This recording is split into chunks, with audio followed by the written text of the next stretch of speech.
जो सरकार में सबसे सवाल होगा कि बेरोजगारी क्यों नहीं दूर कर रहे, महंगाई क्यों नहीं दूर कर रहे, इस बात का जवाब दो। 9 साल 14 के पहले एक शेर आया था हमारे, इसके बाद सारे मामले हुआ करते। अगर बीच में इंटरप्ट नहीं होगा तो अब मैं इंटरव्यू छोड़ दूँगा, इंटरवेंशन नहीं चाहिए मेरे को। उन्होंने कहा था कि 100 दिन में महंगाई कम हो सकती है, अगर भाई बहनों इधर से पैसा आ जाना कल हम तो 15 लाख पहुँच जाएंगे, वो भी सपना था। उसके बाद फिर वो एंट्री करके आते हैं, नमामि गंगे प्रोजेक्ट आ जाता है, गंगा सफाई के नाम पे हो जाता है। उसके बाद थोड़ा से और आगे बढ़िए, उसके बाद जीएसटी आता है, नोटबंदी आता है और भी तमाम तरह की सुविधाएं आती है, पर उसका सीधा फायदा मंत्रियों को और उनके व्यापारी दोस्तों को होता है, जनता को नहीं पहुंचता है। अब दूसरी महत्वपूर्ण बात, जब कोरोना काल आया था तो प्रधानमंत्री कार्यालय में नहीं, प्रधानमंत्री कार्यालय में ही सब कुछ हैंडओवर कर दिया गया, राज्यों की कोई भूमिका नहीं थी। वैक्सीन बनाना कहा का केंद्र सरकार ने ले लिया, सब उनकी जिम्मेदारी पे था। तो जिम्मेदारी किसकी ली? बंगाल चुनाव हमने नहीं कराया। अगर आप कभी भी केंद्र सरकार की पढ़िए और राज्यों केंद्र का संबंध पढ़िए तो उसमें 3 सूची आती है, केंद्र सूची, राज्य सूची, मध्यवर्ती सूची। ये पढ़े नहीं होंगे, हम बताते हैं। मध्यवर्ती सूची में राज्य और केंद्र का दोनों को होता है, लेकिन इनको भूलना नहीं चाहिए कि उड़ीसा में जो रेल लड़ी है उसमें कोई राज्य का मतलब नहीं होता, उसमें सेंट्रल गवर्नमेंट का मतलब होता है, उसका रेल मंत्री होता है। अनपढ़ जाहिल गवार मैं पहली बीजेपी सरकार को क्लेम कर रहा हूं कि बीजेपी सरकार ने गलती की है। तुम मेरे को क्रिटिसाइज कर रहे हो, मैं तो ये कह रहा हूं कि मैं तो बीजेपी की गलती निकाल रहा हूं, तो बीजेपी को तुम क्यों क्रिटिसाइज कर रहे हो? मेरे को क्यों डिफेंड कर रहे हो? डिफेंड नहीं कर रहा हूं, वैष्णो की गलती है, लेकिन ये क्यों कह रहे हो कि राज्य और वो, इतना तो मुझे भी पता है। आपकी भाषा पढ़ो, मैंने कहा आपके माइक पे वीडियो है ना, मैंने बीजेपी को गलत नहीं कहा। आप सुनिए, उसके बाद होता क्या है, जब सेंट्रल गवर्नमेंट का मामला आया वहाँ पे, तो सेंट्रल गवर्नमेंट ने एक स्कैम मतलब एक बनाया नियम की कवच आएगा। ये कोई इन्होंने भी नहीं बोला, ना हमने बोला, ना किसी ने, प्रधानमंत्री ने बोला, रेल मंत्री ने इसका एक्सपेरिमेंट दिखाया। देखिए हम जब बात करते हैं I am not the common man, UPSC experiment, थोड़ा सोच समझ के फिर उन्होंने एक योजना लेके आए। जब आप योजना लेके आओगे तो आप योजना दिखाओगे तो हाँ भाई रेल मंत्री ने योजना, प्रधानमंत्री ने इसका उदाहरण कर दिया, ये कवच हो गया, दोनों ट्रेन आएंगे तो रुक जाएंगे, तो ट्रेन भी रुकने लगी। अभी ट्रेन क्यों नहीं, अभी ट्रेन क्यों नहीं रुकी? अभी ट्रेन नहीं रुकी, मैं इनकी बात मालूम है। लेकिन अगर ये कह रहे हैं कि जो मुद्दा राज्य के लाख हो वो राज्य सवाल उठेगा। अभी बताइए मणिपुर में भाजपा का गवर्नमेंट, अभी लोग धरने में बैठे हैं, तो मणिपुर में सरकार भाजपा की, स्टेट में भी और सेंट्रल में भी सवाल किससे पूछा जाएगा? अरे गए तो थे अमित शाह, अभी जितनी भी 12 योजना है सब सेंट्रल गवर्नमेंट सवाल पूछे गए, कोई राज्य का नहीं है। अमित शाह जी गए थे मणिपुर के प्रोटेस्ट में शामिल हो, आप दिल से मानते हो? अगर आप दिल से मानते हो, मेरा फोन मणिपुर वाले ने आता है, एक वीडियो बता दो आपने मणिपुर के लिए कहाँ बोला, कहाँ बोला ये बताओ, बताओ कहाँ बोला? एक दलित दूसरे दलित को मार रहा है तब जाके कोई आवाज नहीं उठा रहा, क्यों मणिपुर में हिंसा हो रही है? इस बात का जवाब दीजिए, मणिपुर में क्यों हिंसा हो रही है?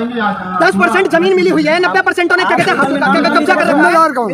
मेजोरिटी माइनॉरिटी में कम आगे पता ही नहीं पड़ा, यहाँ पे बेरोजगारी महंगाई की बात हो रही थी, कहाँ मणिपुर में लेके चले गए, कहाँ लेके चले गए?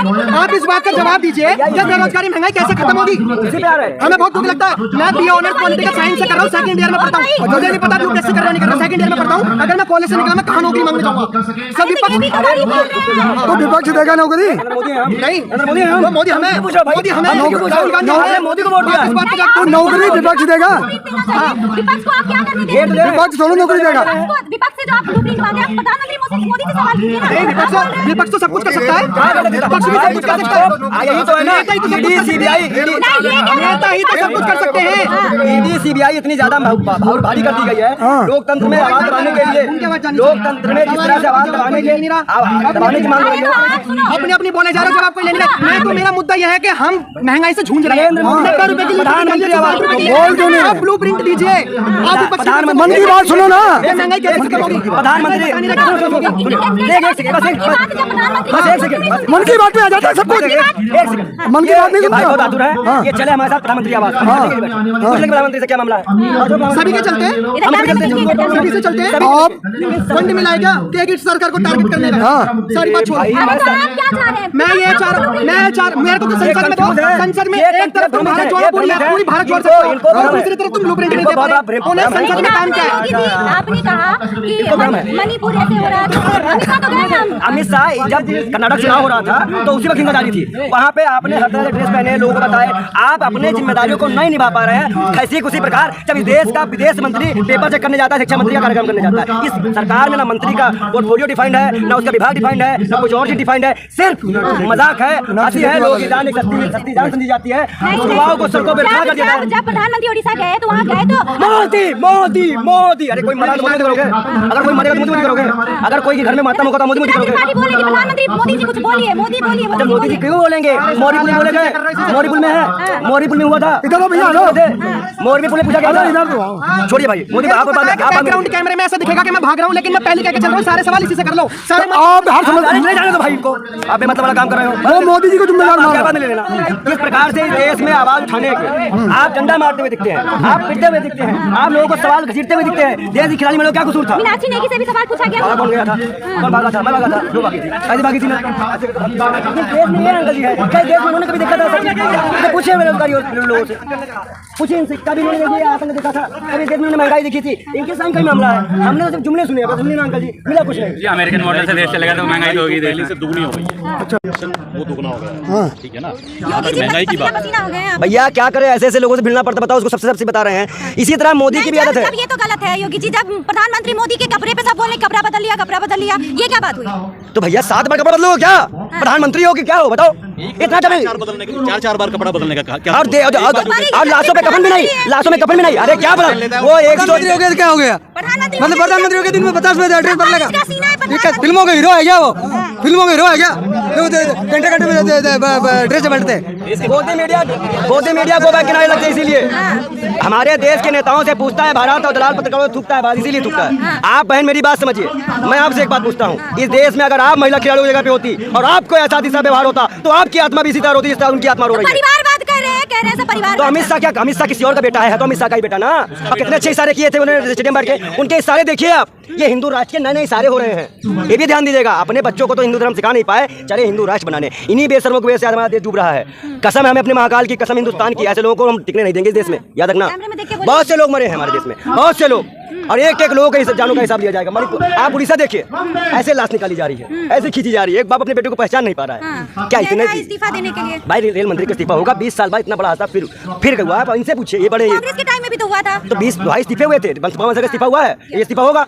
अब जब भी कोई बड़ा हमला देश में होता है, 26/11 में भी हमला हुआ था तो भी इस्तीफा हुआ था, लेकिन गृह मंत्री के समय पुलवामा में नहीं हुआ था। तो ऐसे इस्तीफे अब दिलवाने पड़ेंगे। हम उनकी इस्तीफे की मांग भी करेंगे और इस घटना को लेकर कोर्ट भी जाएंगे, कोर्ट में भी जांच कराने की मांग करेंगे। क्यों कोर्ट तुम देने जाओगे? क्यों देना चाहिए? आप मान लेंगे बेशरम है, मान लेंगे बेशरम है, अरे मान लेंगे बेशरम है। अरे तो मान रहे ना बेशरम है, मान रहे हैं। तो इतनी सारी चीजें हो रही, जैसे मणिपुर पहलवान भैया बेशक अभी जो है फिर से एक लड़की का रेप हो गया है कानपुर में, सारी चीजें हो रही है, कहाँ कुछ हो रहा है? देखिए इसीलिए तो तानाशाही करते जाना, जनता जवाब देगी एक बार में। तो खुश हो जाइए, ब्राह्मणों का सैंगुल लगा है। हमें देश का अशोक स्तंभ चाहिए, हमें संगोल नहीं, हम लोकतंत्र बना रहे हैं, राजतंत्र नहीं बना रहे हैं। हमें राजतंत्र चाहिए, हमें लोकतंत्र चाहिए, राजतंत्र नहीं चाहिए। हमें अशोक स्तंभ, राष्ट्रीय पशु घोषित करो, राष्ट्रीय पशु घोषित करो, गाय को राष्ट्रीय पशु घोषित करो, गाय के नाम पे फर्जी राजनीति बंद करो, गाय का बीफ काटना बंद करो, गाय को काटना बंद करो। और गाय मिली थी स्मृति ईरानी के होटल में, गोवा में, उनकी बेटी होटल में। अच्छा तो ठीक है, गाय को ये कुछ लोग कह रहे हैं कि हमने गौमूत्र पी के कोरोना भगा दिया, उसको क्या कहेंगे? वैक्सीन नहीं बनी थी, कोरोना था ही नहीं, कोई कोरोना नाम की बीमारी नहीं थी। ये फर्जी बीमारी दुनिया के दूसरे देशों से आई और भारत में कोई कोरोना नहीं था। क्योंकि जो लोग देखिए, इसलिए आइडेंटिफाई हो जाती है ये बात, और बिल्कुल प्रूवन। मैं आपको सत्य बताता हूँ कि जब देश के अंदर लोग बाकायदा धरने पे बैठे थे जो किसान, उनको तो कोरोना नहीं हुआ। यानी कोरोना उससे बार कोरोना था करने के लिए कोरोना के नाम। हाँ, देश में क्यों बंगाल चुनाव नहीं हुआ? भाइयों बहनों, जहाँ तक देखिए मुझे भीड़ नजर आ रही है। किसका बयान था? इस देश के प्रधानमंत्री का। आपको मैं बताऊं, जिस तरह से राष्ट्रपति जी का अपमान हुआ, क्या आदिवासी महिला इस देश में हवन नहीं कर सकती है? क्या बनारस जाने के बाद पूर्व राष्ट्रपति रामनाथ कोविंद को मंदिर शुद्ध करा जाएगा? कैसी मानसिकता और संघी मानसिकता। कांग्रेस ने भी तो किया, जब बीजेपी की सरकार कर्नाटक से हटी तो गौमूत्र से साफ किया। आप उस पे नहीं कुछ देखिए, अगर आप कर्नाटक जाएंगे, कर्नाटक आप जाइए, वहाँ पे परंपरा है, हमारे यहाँ से नहीं हो रहा है। कर्नाटक एक अलग व्यवस्था है, परंपरा हो गया। मोदी भैया कर्नाटक आप चलिए, प्रधानमंत्री पहले शुद्धिकरण काम वहीं से कराया था, प्रधानमंत्री का भी वहीं शुद्धि हुई थी, भाजपा वालों ने शुद्धि कराई अपनी। जो चौका लगाने की परंपरा है, ये सदियों से भारत में रही है। ये कोई आज की नई परंपरा नहीं है। गोमूत्र से चौका लगाना, गोबर से चौका लगाना, ये सदियों पुरानी परंपरा है, इसलिए लगाता जाता रहेगा। ये तो कोई बड़ी बात नहीं है, इस बारे में कोई ज्यादा नहीं। तो वहाँ पे संविधान का जो शपथ लिया गया, और वहाँ भी संवैधानिक शपथ ली गई है, लेकिन कहाँ पे? वहाँ पे कर्नाटक में संवैधानिक शपथ ली गई है, संविधान को लेख मान के लिया गया है। और सबसे बड़ी बात यह है कि संविधान अगर लेख कोई नहीं चाहिए, अपने जो है देवता जो होते हैं उसका भी शपथ भैया। तो हर उत्तर प्रदेश में भगवान राम को शपथ लेकर संविधान को लेकर करते हैं। हर आदमी के देवी देवता अलग अलग है, वो अपने देवी देवता से करते हैं, लेकिन संविधान होगा। बिना संविधान की कोई भी शपथ नहीं मानी जाएगी इस देश में। अगर वो प्रधानमंत्री भी एक संवैधानिक पद पे है, जिस पद का नाम प्रधानमंत्री है, वो कोई देश के प्रधानमंत्री हैं, देश नहीं है। ये बात अभी आप लोगों को समझनी चाहिए।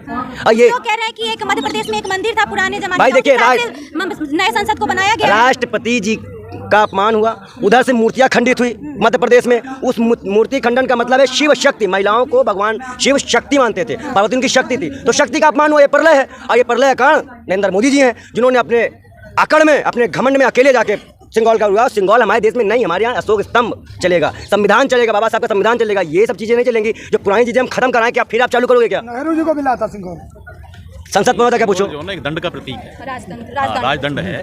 तो सिंगोल को लेके जो है ना राजनीति वैसे ज़्यादा नहीं होनी चाहिए देश में, ना ही नए संसद भवन को लेकर राजनीति होनी चाहिए।